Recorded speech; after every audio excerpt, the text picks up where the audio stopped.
Welcome back guys my YouTube channel digital Shayan. पिछली video में हमने टैब इंसर्ट टैब के बारे में बात की थी, जिसमें हमने टेबल पिक्चर नहीं, जो कि पिक्चर आज का टॉपिक है, स्क्रीनशॉट फोटो एल्बम को कवर किया था। आज की इस वीडियो में हम पिक्चर और इसके साथ एक और टैब होता है उसको कवर करेंगे। अगर आप हमारे यूट्यूब चैनल पर नए मेहमान हो तो वीडियो को लाइक कर दो, सब्सक्राइब कर दो और ये वीडियो आखिर तक देखो ताकि इससे कुछ फ़ायदा उठा सके। तो स्टार्ट करते हैं आज का टॉपिक। पहले आपको पिक्चर पर क्लिक करके यहाँ पर 3 किस्म के पिक्चर आप ला सकते हैं। एक है दिस पीसी, दूसरा stock images and online picture. Stock images and online picture जो कि दोनों है, इसके लिए आपको नेट की ज़रूरत होगी, जो कि हमारे पास यहाँ फ़िलहाल कोई नेट अवेलेबल नहीं है। ठीक है, तो मैं दिस पीसी से ही पिक्चर लूँगा। मैं यहाँ पर दिस पीसी पर आ चुका हूँ। ठीक है, मैं यहाँ पर एक सिंपल फ़ोटो लेना चाहता हूँ। मैंने इस मॉडल की पिक्चर ली, लेकिन मैंने इसे स्लाइड पर लिया। मैं इसको कन्वर्ट करना चाहता हूँ दूसरी स्लाइड पे। ठीक है, और यहाँ पर मैंने पेस्ट कर दिया।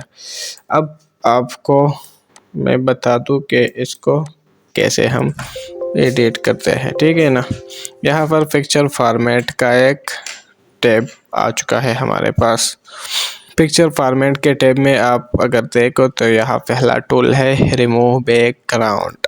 इस पर मैंने क्लिक कर दिया तो इसने ऑटोमेटिक इसका जो कि है कुछ एरिया सेलेक्ट कर दिया। ये पिंक वाला एरिया जो कि है ये सेलेक्टेड एरिया है, इसको हम ये रिमूव होगा। अगर मैं चाहता हूँ कि ये वाला एरिया हमारे पास रहे तो इसके लिए मैं मार्क एरिया टू की वाले पर क्लिक करके यहाँ कुछ सिलेक्शन करूँ ताकि ये हमारा सिलेक्शन से हट जाए। ठीक है, सिंपल आपको ट्रैक करना है।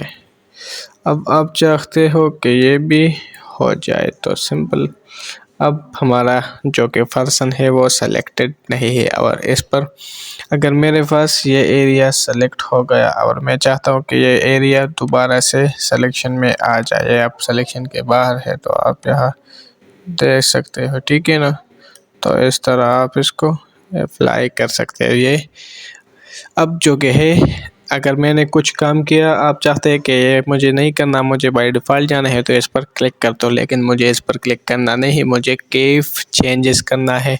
मैंने बैकग्राउंड को रिमूव करना है तो कीप चेंजेस पर मैंने क्लिक कर दिया। आप देख सकते हैं कि इसका बैकग्राउंड रिमूव हो चुका है। आप चाहते हैं अगर आपका पिक्चर यहाँ रहे और यहाँ इस पर आप लिखो कि ये दिस इज़ द, जो वो आपको क्या लिखना है वो लिख दो।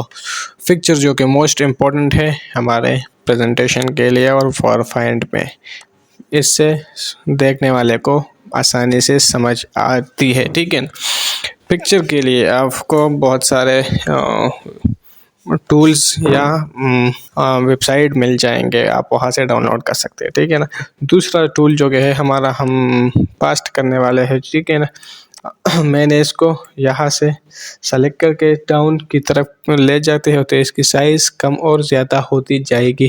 ठीक है ना, अब मैं चाहता हूँ कि इसकी करेक्शन मतलब कलर कलेक्शन कैसी होनी चाहिए। मैं जहाँ पर भी जाऊँगा आप देख सकते हैं कि इसकी शार्पनेस ज़्यादा या कम होती जाएंगी। ठीक है, आपको प्रीव्यू में नज़र आ रहा है इसकी शार्पनेस और सॉफ्टनेस। ठीक है ना, तो ये बहुत शार्प हो जाती है बाय डिफ़ॉल्ट, जो कि है ज़ीरो शार्पनेस।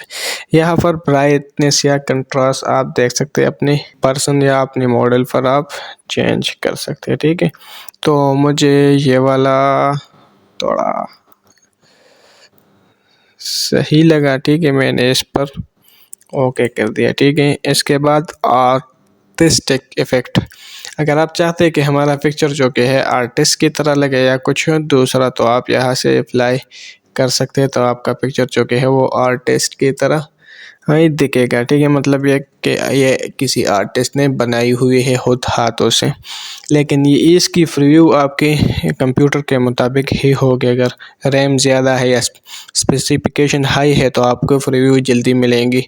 ठीक है ना, तो मैंने सिंपल इस वाले पर क्लिक कर दिया। ठीक है ना, अब इसकी ट्रांसपेरेंसी मतलब ये कितनी दिखे, मतलब हमारे अगर मैं यहाँ पर आ जाऊँ तो आप देख सकते कि मुझे थोड़े थोड़े दिख रहे हैं। यहाँ आ जाओ तो ये हमारे पास है लेकिन वो हट चुके हैं, ठीक है ना। अब मैंने इस पर इसकी ट्रांसपेरेंसी की कम कर दी। इसके बाद कंप्रेस, अगर मैं इस पिक्चर को हाई रेजोल्यूशन में रखूँ तो ये हमारा प्रेजेंटेशन में हाई, मतलब बहुत हाई हो जाएगा, इसकी साइज़ ज़्यादा हो जाएगी।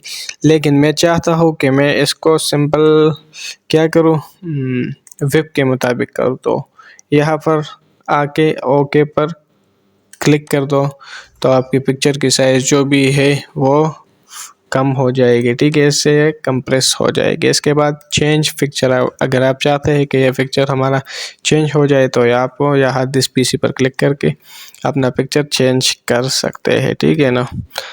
अब जो कि है ये वाला ऑप्शन रिसेट पिक्चर, ठीक है, अगर मैंने इस पर क्लिक कर दिया तो जो ये पहले जैसा था वो वैसा ही हो जाएगा, ठीक है। अब देखिए मैंने जैसे क्लिक कर दिया वो ऑटोमेटिक वैसा हो गया। उसके बाद पिक्चर स्टाइल्स, अगर आप देखते रहे तो यहाँ पर कुछ बाय डिफ़ॉल्ट पिक्चर स्टाइल दिए हुए हैं, ठीक है ना। तो मुझे यह अच्छा लगा तो आप ऐसे इसको पिक्चर स्टाइल दे सकते हो, ठीक है ना।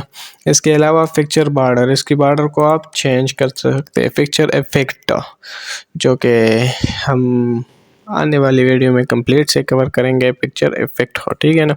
इसके बाद पिक्चर लेआउट, आप पिक्चर की लेआउट को भी चेंज कर सकते हैं। इस नेक्स्ट टॉपिक जो कि है पिक्चर लेआउट है हमारा।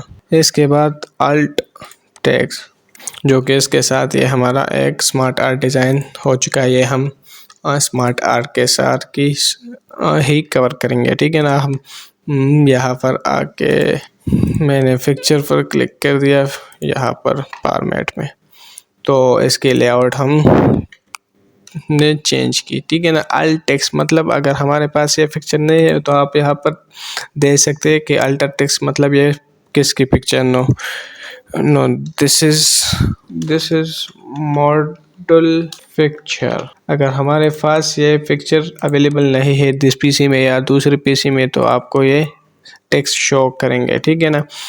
अब मेरे पास मैं एक शेप ड्रॉ करने जा रहा हूँ जो कि हम अगली वीडियो में देखेंगे। बट आपको यहाँ, अगर मैं चाहता हूँ कि मैं इस शेप को, इस पिक्चर को इस शेप के सामने आओ तो आपको ब्रिंग फॉरवर्ड पर क्लिक करना है तो सामने आ जाएगी। सेंड बैकवर्ड पर क्लिक करना है तो इसकी बैक पे जाएगी। अब मैंने शिफ्ट के साथ दोनों को सेलेक्ट कर दिया और मैं चाहता हूँ कि इसकी अलाइनमेंट हो जाए इस दोनों के मुताबिक, ना कि स्लाइड के मुताबिक, ठीक है।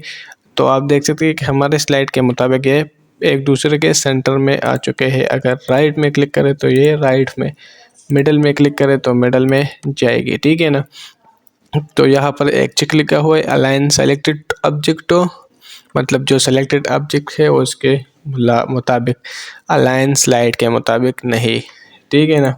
एक सिलेक्शन पैनल है, आप यहाँ से कुछ टूल को हाइड भी कर सकते हैं। आप यहाँ देख सकते हैं कि मैं इस पिक्चर को हाइड, और मतलब ये हमारी स्लाइड पर मौजूद है लेकिन हमें दिख नहीं रही, ठीक है ना। इसके लिए आप सिलेक्शन पैनल को यूज़ कर सकते हैं।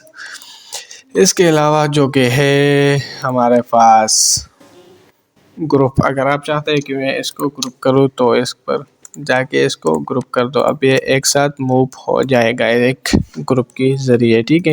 रोटेट जो कि है ये आप इसको यहाँ से रोटेट बैक कर सकते हैं, ठीक है ना। इसके अलावा आप यहाँ से हाइट और विड्थ देकर इसकी साइज़ को कम ज़्यादा कर सकते हैं। आज की वीडियो यहाँ तक, मिलते हैं अगली वीडियो में। अगर वीडियो अच्छी लगी तो लाइक कर दो, सब्सक्राइब कर दो। Bye bye.